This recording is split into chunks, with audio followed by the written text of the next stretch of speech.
Hi ಸ್ನೇಹಿತರೆ, ಹೇಗಿದ್ದೀರಾ? ನೀವೆಲ್ಲ ಚೆನ್ನಾಗಿದ್ದೀರಾ ಅಂತ ಅಂದ್ಕೊಂಡು ಇವತ್ತಿನ ಒಂದು ಸ್ಪೆಷಲ್ ರೆಸಿಪಿಯನ್ನು ನಿಮ್ಮ ಜೊತೆ ಶೇರ್ ಮಾಡ್ಕೊಳ್ಳಿಕ್ಕೆ ಬಂದಿದ್ದೇನೆ.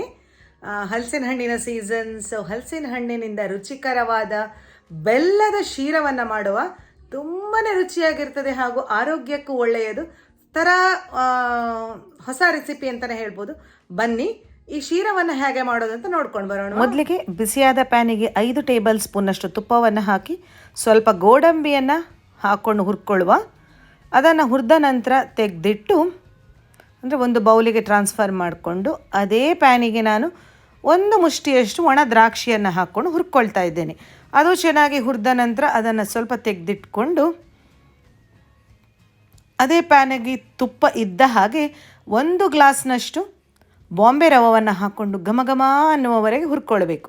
ಘಮ ಘಮ ಅಂದರೆ ಅಡುಗೆ ಮನೆ ತುಂಬೆಲ್ಲ ನಾವು ಶೀರಾ ಮಾಡ್ತಾ ಇದ್ದೇವೆ ಅನ್ನೋ ಭಾವನೆ ಬರಬೇಕು.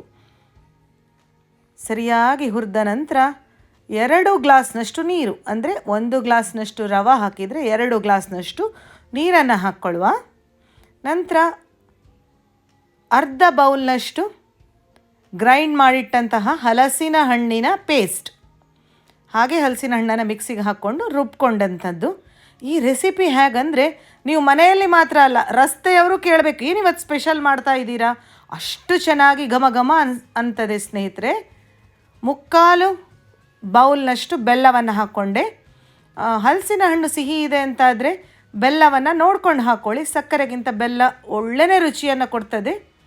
ಸ್ವಲ್ಪ ಕೇಸರಿ ದಳಗಳನ್ನು ಹಾಕ್ಕೊಳ್ತೇನೆ, ಎಷ್ಟು ಬೇಕೋ ಅಷ್ಟು ಹಾಕ್ಕೊಳ್ಳಿ. ಅರ್ಧ ಟೇಬಲ್ ಸ್ಪೂನ್ನಷ್ಟು ಏಲಕ್ಕಿಯ ಪುಡಿ, ಹಾಗೆ ಹುರಿದಿಟ್ಟಂತಹ ಗೋಡಂಬಿಯನ್ನು ಹಾಕ್ಕೊಳ್ಬಹುದು. ಈಗ ಆ್ಯಡ್ ಮಾಡಿಕೊಂಡ್ರೆ ಪರವಾಗಿಲ್ಲ. 2 ಟೇಬಲ್ ಸ್ಪೂನ್ನಷ್ಟು ಕೊನೆಯದಾಗಿ ತುಪ್ಪವನ್ನು ಹಾಕ್ಕೊಂಡು ಸಣ್ಣಗೊಂದು ಮಿಕ್ಸ್ ಕೊಟ್ಟರೆ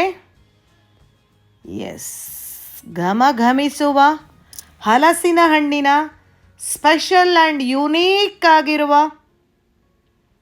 ರೆಸಿಪಿ ಶೀರಾ ರೆಡಿಯಾಗಿದೆ. ಸೊ ಇನ್ಯಾಕೆ ತಡ, ಟ್ರೈ ಮಾಡಿ. Thanks for watching.